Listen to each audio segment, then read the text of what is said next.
I never expected my life to change because of a plumbing emergency. Have you ever had one of those moments where the universe seems to just throw a wrench, sometimes a literal one, into your meticulously planned, quiet existence? For me, that wrench was my next-door neighbor, Julian, and the catastrophic failure of his water heater on the coldest week of the year. He was the man I had been hopelessly, secretly, and silently in love with for the better part of a year, and he was about to walk right into my life, my apartment, and my heart. Let me take you back to how it all began, to a time when my world was ordered, safe, and painfully lonely. My life, before Julian, was a carefully curated collection of routines. I worked from home as a freelance graphic designer, a job that suited my introverted nature perfectly. My apartment was my sanctuary, a minimalist space of cool grays and clean lines, where every book had its place and every coffee mug was aligned by its handle in the cupboard. I thrived on order because it gave me a sense of control in a world that often felt overwhelmingly chaotic. My days were structured. Wake at 7, meditate for 10 minutes, coffee and emails until 9, deep work until 1, a simple lunch, then more work until 6. Evenings were for reading, sketching, or losing myself in the meticulously crafted worlds of video games. It was a peaceful existence, but a solitary one. My only consistent social interaction was a weekly video call with my best friend, Clara, who lived 3 states away and served as my lifeline to the world of normal human connection. Then there was Julian. He had moved into apartment 4B, the one directly next to mine, about a year ago. The first time I saw him, he was wrestling a ridiculously oversized armchair up the stairs with another guy, both of them laughing and sweating. He was, for lack of a more poetic word, stunning. He had the kind of effortless, sun-kissed good looks you saw in magazines, tousled brown hair that was always falling into his eyes, a strong jawline perpetually dusted with a hint of stubble, and a smile that could disarm armies. He was a carpenter, I learned, from the sawdust that sometimes clung to his work boots left outside his door and the faint, pleasant scent of cedar that would linger in the hallway after he passed. He was all warm energy and easy confidence, the complete antithesis of my anxious, overthinking self. He was, in my mind, a golden god of casual masculinity, and I was just Leo, the quiet guy in 4A who probably spent too much time talking to his plants. My relationship with Julian, if you could even call it that, was built on a foundation of fleeting, hallway-based micro-interactions. A polite nod as he headed out for a morning run. A quiet thanks as I held the lobby door for him when he was carrying groceries. The occasional, heart-stoppingly brief moment of eye contact that would send my pulse into a frantic rhythm. From these tiny scraps of interaction, I had constructed an entire narrative. I knew he had a girlfriend, a pretty blonde woman named Sarah whom I'd see occasionally on weekends. I knew he liked a certain kind of indie rock because I could hear the faint bass lines through our shared living room wall. I knew he sometimes worked late because I'd hear his keys in the lock long after I had settled in for the night. I was an observer, a chronicler of the life of the man next door, all from the safe, sterile distance of my own apartment. This crush was a secret I kept locked away like a precious, fragile thing. It was a source of quiet, aching joy and profound, bottomless yearning. To protect myself, I developed a set of ridiculous, unspoken rules. Rule 1. Never stare for more than 3 seconds. A quick, appreciative glance was permissible. Anything longer ventured into creepy territory. Rule 2. Keep all verbal communication limited to 5 words or less. Have a good one was safe. Asking about his weekend was a slippery slope I was determined to avoid. Rule 3, and the most important one, never, ever hope for more. He was straight. He had a girlfriend. He existed in a different universe, one where people were confident and outgoing and didn't have to script a simple phone call to order a pizza. He was completely and utterly unattainable, and reminding myself of that fact was a daily ritual of self-preservation. It was a hopeless, silent devotion, and I had resigned myself to the fact that it would never be anything more. The inciting incident, the event that would shatter my carefully constructed reality, arrived on a Tuesday in the dead of winter. A brutal cold snap had descended on the city, encasing everything in a layer of ice. I was huddled under a blanket on my sofa, putting the final touches on a logo design for a new client, when I heard a string of frustrated noises from the hallway, followed by a loud, metallic clang. It sounded like it came from Julian's apartment. I paused, my curiosity warring with my ingrained desire not to be nosy. A few minutes later, there was a knock on my door. It wasn't the light tap of a delivery person. It was a firm, slightly frantic rap that vibrated through the wood. My heart did a nervous little flip-flop. No one ever knocked on my door. I peered through the peephole, and my breath caught in my throat. It was Julian. He was standing there in a faded t-shirt and jeans, his hair a mess, looking deeply and profoundly stressed. His usual easygoing smile was gone, replaced by a tight line of frustration. I took a deep breath, smoothed down my sweater, and unlocked the door, opening it just a crack. "Hey," I managed, my voice sounding unnaturally high. He ran a hand through his hair, a gesture I'd seen 100 times from my window, but had never witnessed this close. The proximity was dizzying. I could smell the faint scent of sawdust, and something else, something uniquely him. "Hey, Leo, man, I am so sorry to bother you," he began, his voice laced with exasperation. "This is a really weird question, but I'm in a huge bind." I opened the door a little wider, my anxiety battling with a sudden, protective urge to fix whatever was wrong. "What's going on?" I asked, trying to sound calm and neighborly. He gestured vaguely back towards his apartment. "My water heater just completely gave out. It flooded the utility closet. I've got the water shut off, but the maintenance guy can't get a new unit installed for at least a couple of days, maybe longer with this weather." He looked at me then, his eyes a mix of embarrassment and desperation. "The thing is, I just got back from a job site. I'm covered in grime, and the idea of not being able to shower is, well, it's not great." He paused, and I could see the gears turning in his head as he worked up to the actual request. My own mind was racing. He couldn't possibly be about to ask what I thought he was about to ask, could he? And then he did.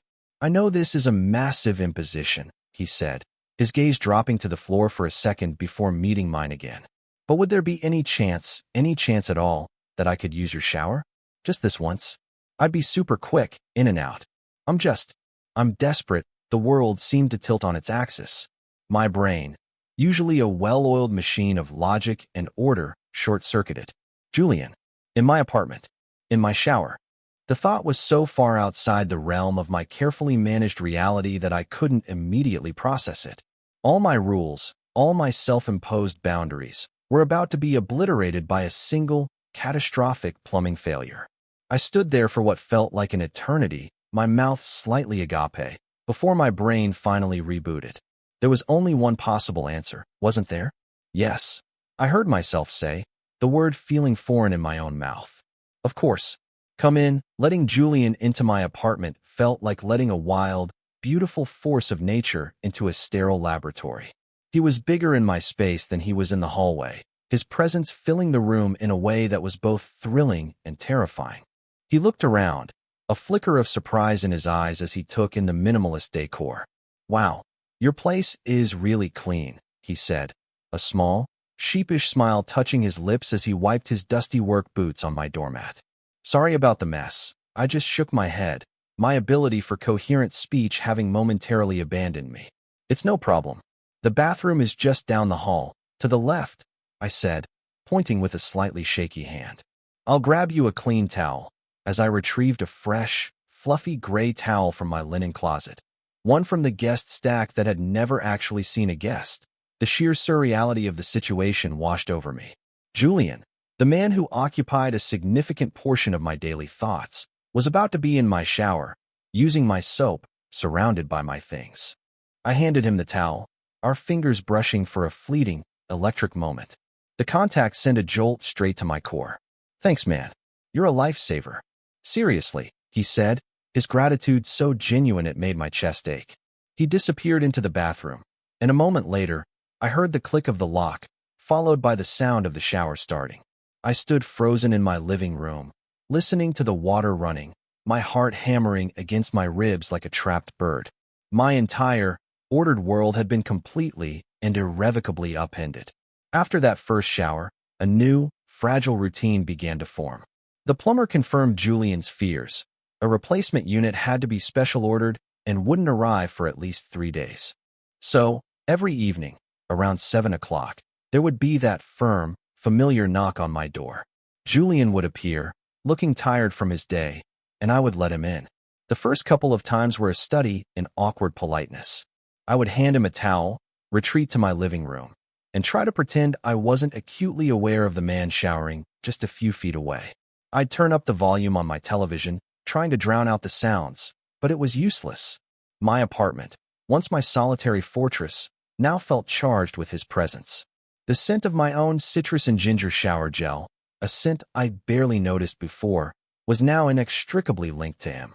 When he'd emerge, his hair damp and curling at the edges, wrapped in one of my towels, a fresh, clean scent clinging to him, I'd have to physically restrain myself from staring. It was on the third night that things began to shift. He came out of the bathroom, drying his hair with the towel, and instead of his usual quick, thanks and good night, he paused in the hallway. "You know," he started, looking more exhausted than I'd ever seen him. "This whole week has been a complete disaster. The water heater, a client changing their mind on a custom cabinet build last minute. I'm just so wiped," he sighed, a heavy, weary sound that seemed to carry the weight of the world. In that moment, he wasn't the golden god from my fantasies. He was just a guy who was having a really bad week.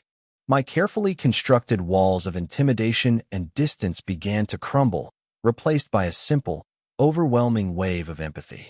On impulse, I did something that violated every single one of my self-imposed rules. "Do you want a beer or something?" I asked, the words tumbling out before I could stop them.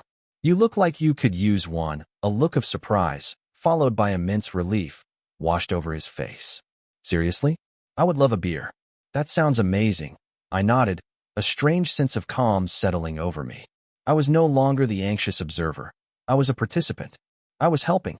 As he went back to his apartment to change, I pulled 2 bottles from my fridge, my hands trembling slightly. When he returned a few minutes later, dressed in a comfortable-looking gray sweatshirt and sweatpants, the atmosphere in the room had changed. It was no longer just a transactional exchange of shower access. It was something else. It was neighborly. It was almost friendly. We sat on my sofa, a respectable distance between us, and we talked. At first, it was about the mundane things, the incompetent building management, the frustrations of his job. But as the first beer turned into a second, the conversation deepened.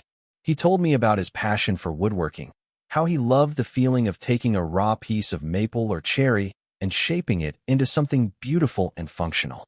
He spoke about it with a fire in his eyes that I'd never seen before, a passion that was captivating. He confessed that he felt stuck, building generic kitchen cabinets for wealthy clients who didn't appreciate the craft, when what he really wanted to do was create unique, artistic furniture. "It just feels like I'm on a treadmill," he admitted, staring into his bottle. "Working to pay bills for a life I'm not even sure I want." His vulnerability was disarming.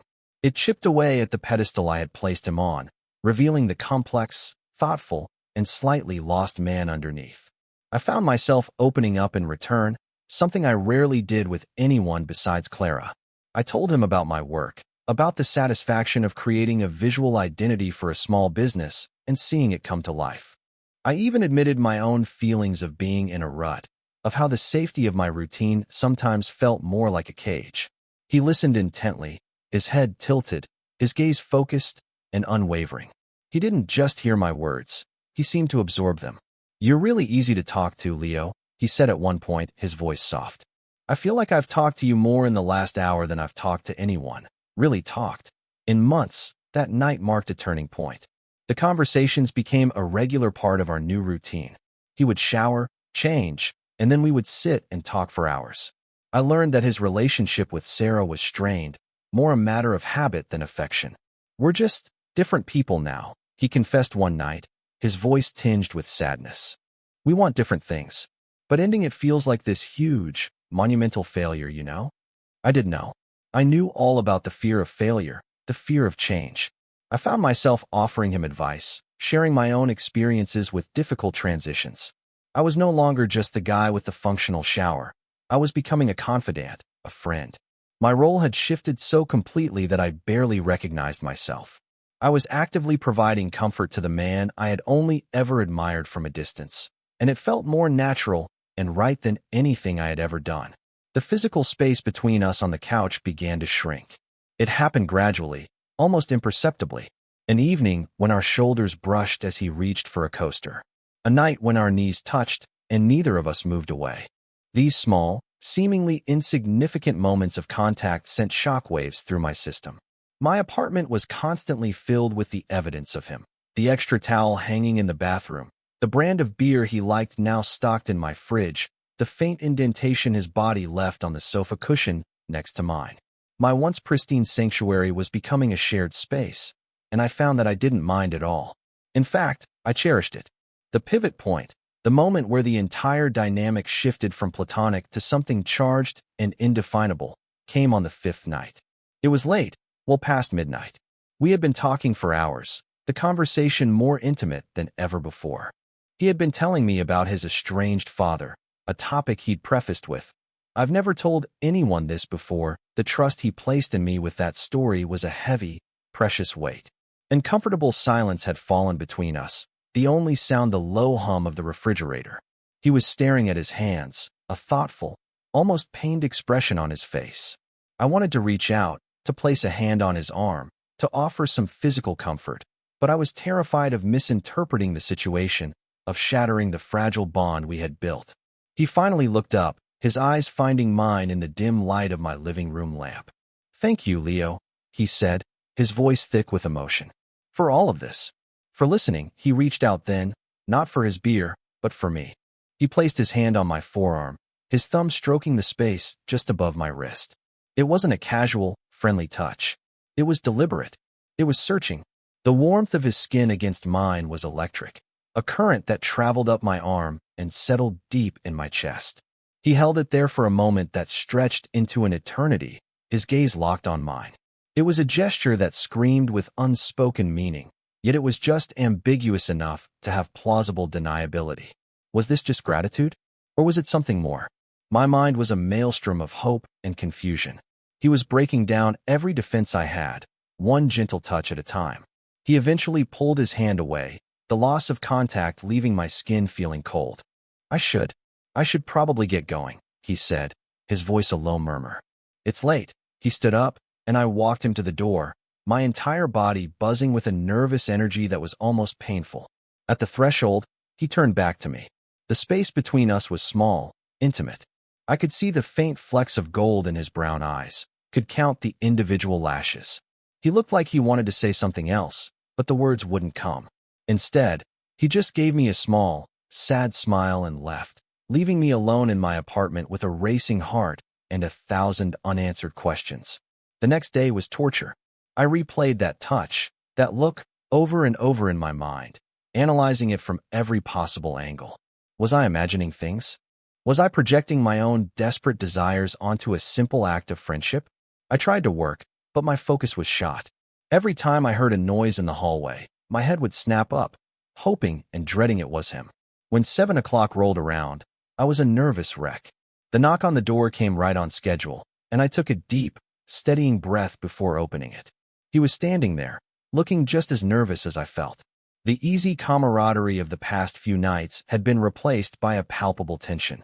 "Hey," he said, his voice quiet. "Hey," I replied. He took his shower in near silence. I sat on the edge of my sofa, my hands clasped together so tightly my knuckles were white. The usual post-shower conversation didn't happen. He came out of the bathroom, wrapped in the towel, his hair dripping onto his shoulders. He walked into the living room and just stood there, a few feet away from me, looking at the floor. The silence was deafening, filled with everything that had been left unsaid the night before. I couldn't stand it. "Julian, are you okay?" I asked, my voice barely a whisper. He finally lifted his head, and his eyes were filled with a raw, terrifying vulnerability. "No," he said, his voice cracking slightly. "I'm not okay. Leo, I don't know what's happening." He took a hesitant step closer, then another. He was so close now I could feel the warmth radiating from his skin, could smell the clean, citrusy scent of the shower gel, my shower gel, on him. "All I know," he continued, his voice dropping even lower, "is that for the past week, the only thing I've looked forward to is coming over here. Talking to you." He shook his head, a look of profound confusion on his face.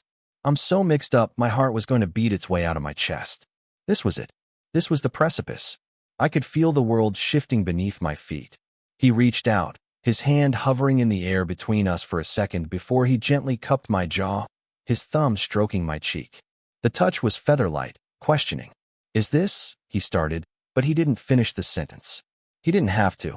I leaned into his touch, a silent answer, my eyes fluttering shut. And then he closed the small distance between us.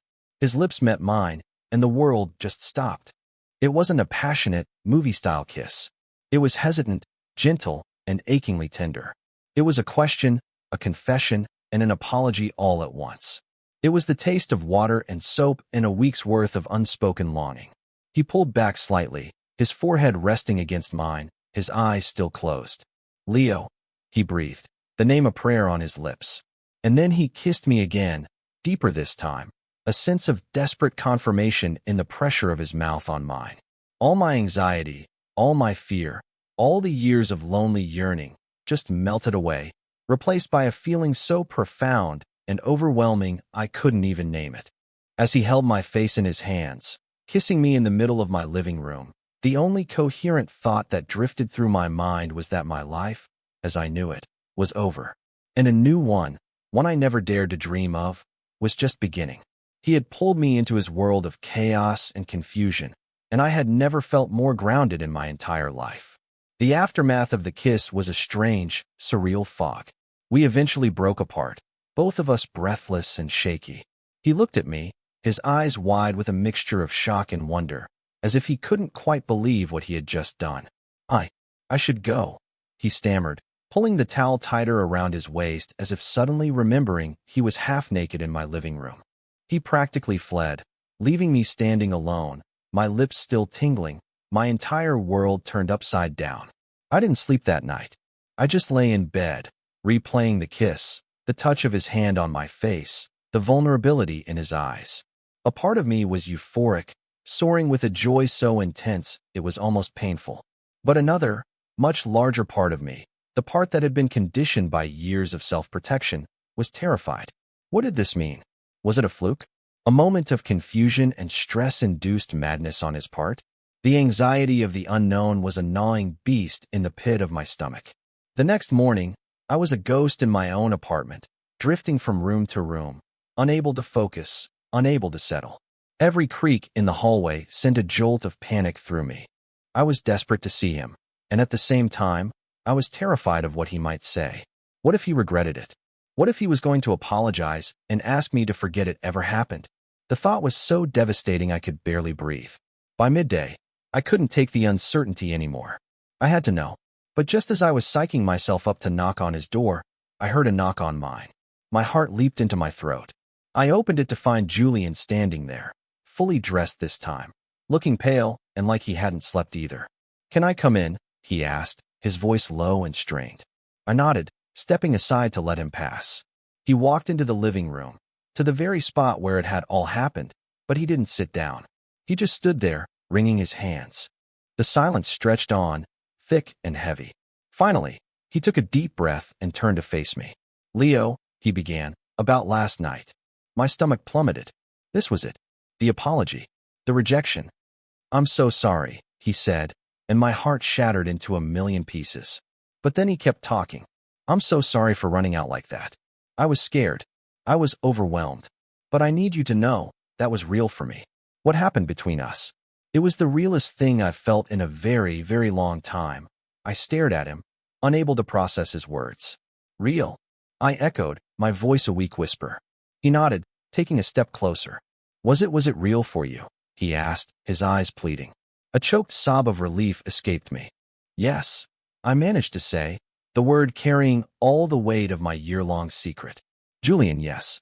It was very real, a slow, beautiful smile spread across his face, a smile of pure, unadulterated relief.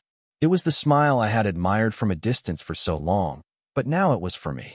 He closed the remaining distance between us and gently took my hands in his.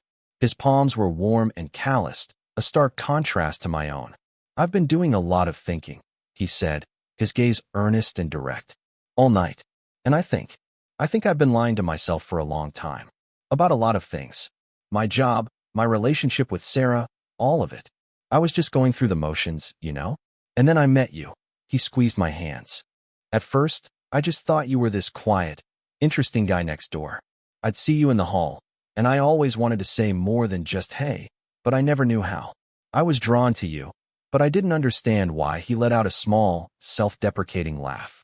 I guess I'm not as straight as I thought I was. Or maybe it's just you. I don't have it all figured out, Leo. My head is a mess. But I know that what I feel when I'm with you is right. It feels more right than anything else in my life. His confession was a balm to my anxious soul. He wasn't just confused. He had been on his own journey of discovery, running parallel to my own quiet longing. He admitted that his relationship with Sarah had been over in all but name for months, and that this experience, this connection with me, had given him the clarity and courage he needed to finally end it properly. I need to do that, he said, his expression serious. I owe her that respect. But when I do, I want to be with you. If you'll have me. We can take it slow, figure it out together. The sincerity in his voice washed away all my remaining doubts. This wasn't a mistake. This was a beginning. I'll have you, I said, a real, genuine smile finally breaking through my anxiety. I'd like that very much. The first few weeks of our new relationship were a delicate, wonderful exploration. After Julian had the difficult but necessary conversation with Sarah, a conversation he told me was filled with more sadness than anger, a sense of lightness seemed to settle over him. It was as if a weight he hadn't even realized he was carrying had been lifted. Our time together was no longer confined to my apartment after a borrowed shower. Our first official date was simple. We got takeout from a Thai place down the street and ate it sitting on my living room floor, talking and laughing until the early hours of the morning. It was domestic and comfortable and impossibly romantic. We went for long walks in the crisp winter air, our hands buried in our pockets at first, then tentatively, thrillingly, intertwined. I learned the little things about him that you can only learn through shared time. That he hummed off-key when he was concentrating. That he had a ridiculous fear of spiders. That he could listen for hours with an intensity that made you feel like you were the only person in the world. Of course, it wasn't without its challenges. There were moments of insecurity on both our parts. Julian was navigating a whole new side of his identity, and he was sometimes quiet and withdrawn as he processed it all. It's just new, he explained one night, as we lay in my bed. The darkness is a safe space for confessions. It's not a bad new. It's a great new. But it's like learning a new language. I'm still figuring out the words. My own anxieties would flare up at times, the old voice in my head whispering that this was too good to be true, that he would wake up one day and realize he'd made a mistake. But every time that fear surfaced, Julian would seem to sense it. He would pull me closer or catch my eye across the room and give me that soft, reassuring smile, and the fear would recede. He was patient and kind, not just with himself, but with me and my baggage, too. There were countless small moments that solidified our bond, moments that became the bedrock of our new reality. There was the first time he held my hand in public as we were walking down a busy street. My heart had hammered with a mixture of fear and exhilaration, but he held on tight, his grip firm and proud, and I felt a sense of rightness settle over me. There was the first time he stayed the night not because he had to, but because he wanted to. Waking up in the morning with him beside me, his arms slung over my waist, his slow, steady breathing a comforting rhythm in the quiet room, felt like coming home to a place I never knew I was searching for. And then there was the afternoon he was on the phone with one of his friends, making plans. I was in the kitchen, and I heard him say, "Yeah, I'll have to check with my boyfriend." Leo, the word boyfriend hung in the air, so casual and certain. He said it so easily, so naturally. I had to lean against the counter for a second, my eyes welling up with a happiness so pure it almost hurt. One Saturday afternoon, about a month after that first kiss, Julian came to my door carrying a cardboard box. It wasn't a big box, but it was significant. Inside was his favorite coffee mug, a well-worn copy of a book he loved, and a small, beautifully carved wooden bird he had made. "I figure these should live here now," he said, a shy smile on his face. If that's okay, it was more than okay. Over the next few weeks, more of his life began to merge with mine. His toolbox found a home in my hall closet. His collection of rock biographies started to fill the empty spaces on my bookshelf. His scent was no longer a temporary fixture in my bathroom. It was a permanent part of my home. My minimalist sanctuary was becoming a little more cluttered, a little more chaotic, and infinitely more alive. The ultimate symbol of our commitment came unexpectedly. I came home one day to find a note on the counter from the building management. The plumbing repairs in 4B were finally, completely finished. His apartment was his own again. A cold knot of fear, an echo of my old insecurities, tightened in my stomach. What did this mean for us? Would he move back into his own space? Would our bubble of domestic bliss burst? He came home from work a little while later and saw me staring at the note. He read it, then looked at me, a thoughtful expression on his face. He walked over, took the note from my hand, and tore it in half. "Guess I should tell them I'm moving out," he said simply. I stared at him, my heart swelling. "Are you sure?" I asked, my voice trembling slightly. He wrapped his arms around me, pulling me into a hug. "Leo," he said, his voice a low rumble against my ear. "I'm already home." A few nights later, we were curled up on the sofa, a movie playing forgotten on the television. It was snowing outside, the big, fat flakes creating a curtain of white beyond the window. Julian turned to me, a mischievous glint in his eye. "You know," he said, "that broken water heater was the most expensive, inconvenient, and stressful thing that's happened to me in years." He paused, leaning in to kiss me softly. "It was also the best thing that ever happened to me." I laughed, the sound full and happy. "Best plumbing disaster ever," I agreed, snuggling closer into his side. We sat there for a long time, watching the snow fall, marveling at the strange, unpredictable path that had brought us together.